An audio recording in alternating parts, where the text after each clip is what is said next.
Hello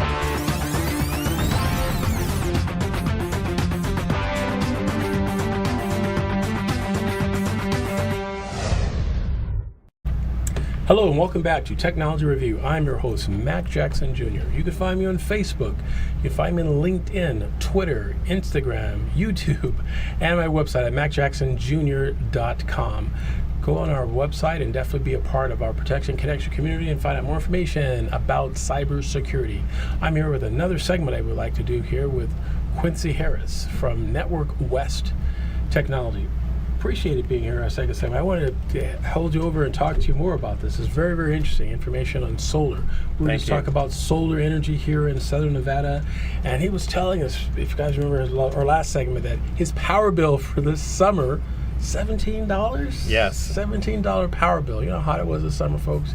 Incredible. How was your power bill? I heard people having power bills up to $250, sometimes $500 power bills.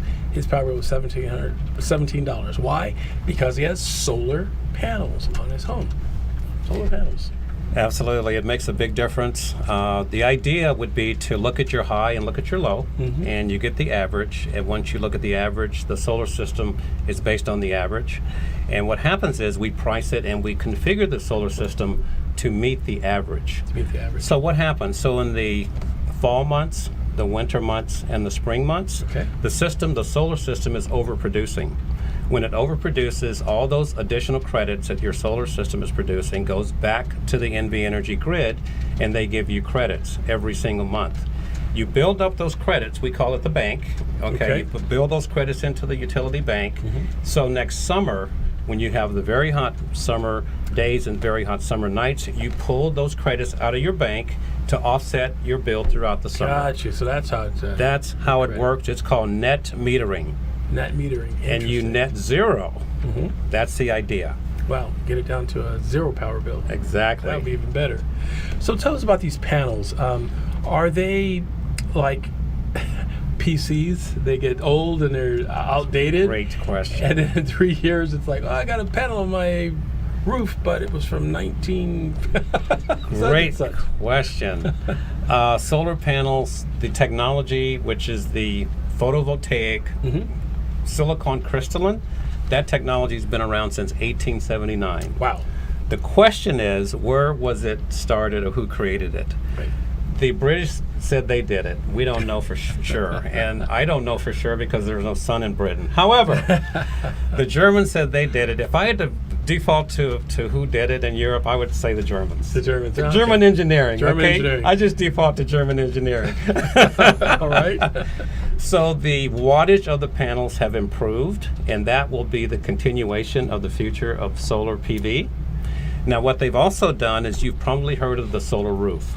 Yes. There are two types of technologies. One is the solar PV, which is your panel, and you could get 250 to 300 watts per panel, and it offsets your power bill for, let's say, a home where the power bill is $200 per month. That roof space that the PV solar panels take up is about, say, 25% of your roof space. Wow.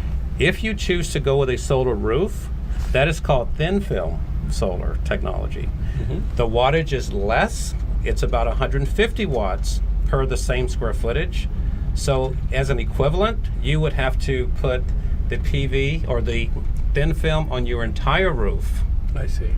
Versus 25% on the PV for the panels. So that is the difference. So the solar roof, are those the shingles? Those are the shingles, yes. See here, those folks, are the shingles. So those are solar shingles that we've talked about on the show before as well. So you'd have to have more of them on the roof. They're less power than the others.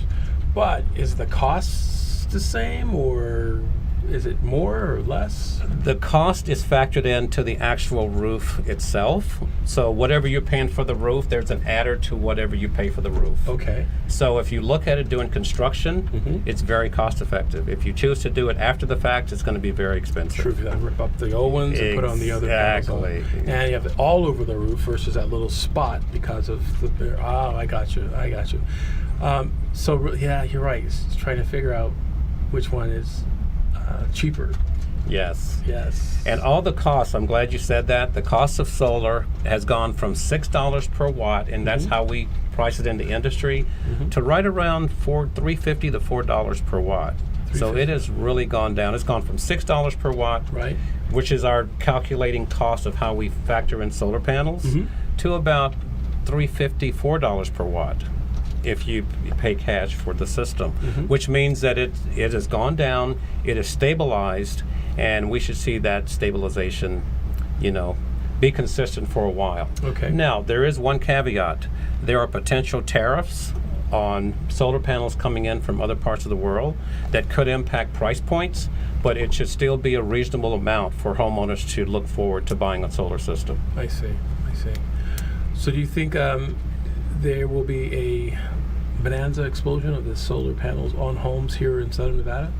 I do, and it comes down to education. If people are aware and they're a homeowner, they will buy. During the heyday, there were 500 homes a month. 500 homes a month getting solar panels on their home. Wow, It was 500 a month. a bonanza. No, Incredible. It was crazy. So I think it'll get back to that because Yes. let's talk about the basics of any type of community. It comes down to the economy, Sure. right?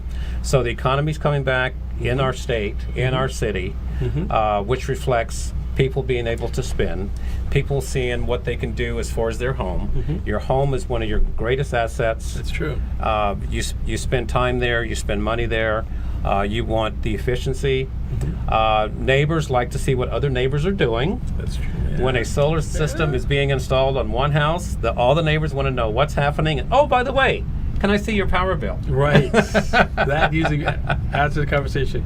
I heard a rumor that the Strip here in Las Vegas, a lot of the hotels have close to 80% or so, Yes. some number like that are using solar power, folks, to power the great lights that you see in our town here on the Strip here in Las Vegas. That's amazing. It is amazing, especially Mandalay Bay.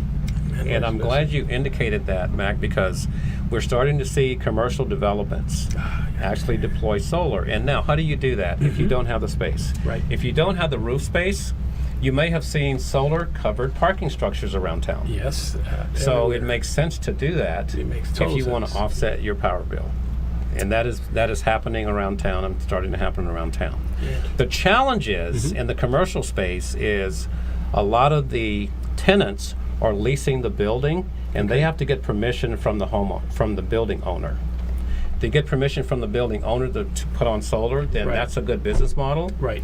But if you can find, or we can find owners that own the building to offset their costs, Yes. that's a very, very good value proposition. Good point. So yeah, parking structures, that's huge. We have a lot of those here in Vegas. Parking structures for everything from our events to commercial properties, lots of sun. So you're right, that would be really, really interesting. I want to keep you for our next segment. We're going to do a third one, folks, because in our next segment, we talk about green energy technology. Yes. And that's where we have solar connecting to electric bikes and electric cars, like the Yes. Tesla. And I talk about the Tesla a lot here in the show. Those are my fans who know that. I want to get Tesla to sponsor us one day. But absolutely, and you would be a great guest to have in that segment. So definitely stick around for that. But until then, I want to have everybody get your contact information again while we have a little bit more time. How to get a hold of you? Sure, my phone number, and it's a great phone number, it's Yes. 702-838-0000. Again, 702-838-0000. Networks West with an S, networkswest@gmail.com. Very good, very good. Yeah, so if you want information from Quincy, has great information on solar. They're a solar power, solar energy broker. Definitely contact them for that information. If you'd like to find information about our show, it's Technology Review. My name is Mac Jackson Jr. Again, you can find me at macjacksonjr.com. That's macjacksonjr.com. Go to my website and definitely check out our books on cybersecurity. Find information on all types of products and product reviews that we have as well. And we're going to talk more to Quincy here about solar technology. I definitely want to get into talk to you about the Tesla and the whole green energy, because I'm looking at electric bikes as well, Yes, and be able to power them, and having solar connected to power would be really interesting. absolutely. Yeah, so definitely talk to you about that too. Fantastic. All right, folks, we'll be back here at Technology Review here after these messages from our sponsors. And we'll be back here, folks. We'll talk to you in a few seconds. Thank you.